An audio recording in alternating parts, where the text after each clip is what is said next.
It's really hard to wrap your head around how Russia, China, and America are going to accept and allow this to happen.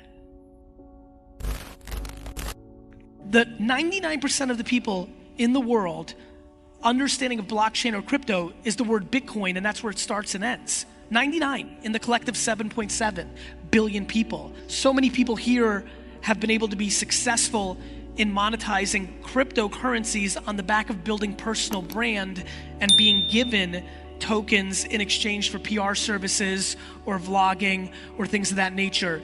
Please understand we are absolutely in the eye of the storm of the golden era of social media. Right now we sit here while Instagram story ads are $2 CPMs and have swipe up call to actions, and it's so uncomfortably underpriced I don't even know what to do with myself. I believe that a lot of people here are getting so high on the supply of being right about crypto or blockchain that they're glossing over and thinking things like social and mobile are yesterday, and we're going to see another 7 to 10 year foundational run for those platforms. So please be thoughtful in the way that you're mixing your energies and your executions. I believe that the things that are current right now are absolutely foundational in your ability to extract value from them for what you're looking for to do. But just for fun tonight, when you go to the casino or the club or wherever the you do, when you go talk to normal people about crypto, pay attention that 99.9% of the people on the strip today have no idea what the you just said. Please understand that for me, the biggest thing that I could have delivered this evening in this talk is putting the time frame of blockchain and crypto into perspective. I will also say one other very macro thing that I think is super important for me as you navigate how you're gonna bet your life in this world. If you actually understand blockchain, if you actually understand the framework of what we're talking about here, not what Litecoin's gonna be in 7 months, no, the actual framework of what blockchain means, I hope we all can accept the following statement as truth. If you actually understand blockchain, it's really hard to wrap your head around how Russia, China, and America are gonna accept and allow this to happen. I think it's very important for everyone to actually understand this. If you actually understand what blockchain does, it takes away all the leverage the countries in our world have outside of their atomic bombs and their armies. It is a substantially big platform. It is a revolutionary 2.0 of all the things the internet, my friends, has fundamentally started to drastically impact our culture because it's taken the middle and it's given it back to us. I hope everybody understands that all our shortcomings as human beings have been protected by the media infrastructures of the last 100 years and are losing their leverage, which is why we're having different conversations and making progress. Blockchain takes that to a whole fucking other place, which is why it's actually far more vulnerable than I think this room understands. In parallel, while we think about decentralization, I hope you understand what's happening across the world at a country level, because we're living through the growth of nationalism, right? If you think America is putting up walls with tariffs and actual debating walls, go look at what's happening in India right now. Go look at what's happening across the world. We are now more than ever over the last 70 years, seeing countries build internal mental walls which are in complete conflict with something that looks like blockchain. This is a very, very big deal, one that is often not respected by people that are enthusiasts of macro new trends.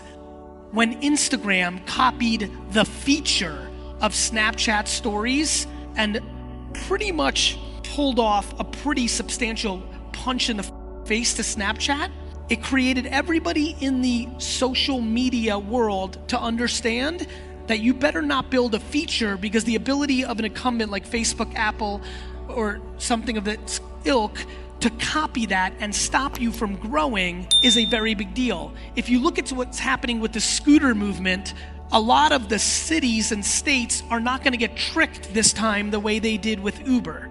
The internet has really f***ed up the status quo. The people that have leverage are not just gonna sit with their f***ing hands on their and let blockchain do a 2.0 version of that. Please understand that if you believe in complete and utter blockchain at scale, that you're talking about substantial World War III f***ing dynamics. The most macro thing I can tell you is that self-awareness is fundamentally the most important I've ever seen in my life. I am so addicted to this thought process. If I could wish you anything besides health, it would be self-awareness. Once you have self-awareness, once you actually understand who you are, so much crazy happens. And so I'm unbelievably aware that you have ambitions. I think all of us have versions of what we wish we were versus understanding what we actually are. You know, I would be thrilled to be the starting quarterback of the New York Jets. That's not gonna happen. But very early on in my life, I was aware that I was more likely to buy the New York Jets than to play for them. And what that allowed me to do is to triple down on my entrepreneurial spirit as a 10, 11, 13-year-old. You know, if I could leave any legacy from this talk today, it would be to get somebody to understand that maybe they're not a number one and they should do a startup, but they're a number 3 and should support the out of a great number 1. I always tell my entrepreneurial friends, number 12 at Facebook made more than number 1 of 99.99999% of companies in the last 15 years. If you can actually understand what you're about, a lot of you shouldn't be vlogging.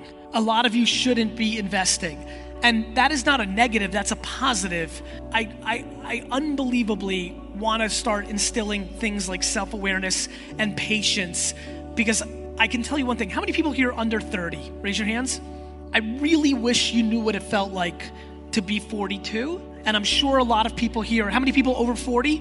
What all of you know, what I know is it's fucking crazy that 24 feels like 42, feels like 67. It's always there. It's always there. And if you actually knew how long, you know, one of the most fascinating things I'm paying attention to is our inability to understand how long our life is. The amount of people that go into crisis at 18, 22, and 30 in our society is laughable. While everybody's walking around and thinking about short-term economics and the quick scores they're making on the currency that's built on top of these frameworks and the flip they made to change their short-term lives, which is phenomenal and inspiring and super fucking cool, I hope that there's certain people in here that are starting to deploy 5, 10, and 20-year windows, because if you are, and you're thoughtful about it, the economics, but more importantly, the legacy that you can leave becomes remarkable. And I promise you, for anybody in here who's made $1 or $2 in their lives, very quickly money stops mattering and other starts taking over. So it's really fucking cool you made $1 million on some cryptocurrency. I don't give a What I care about is you're actually here, which means you are fundamentally 0.00001% ahead of society in your opportunity. I hope that you give the meaningful thought process and strategy against this advantage you have, because when I saw people have it with social, and when I saw people have it with email, and with search, and with the internet itself, 99.9% of them blew it because they were going for the short-term score, because they didn't respect in the macro opportunity. You have one life. Do something with it.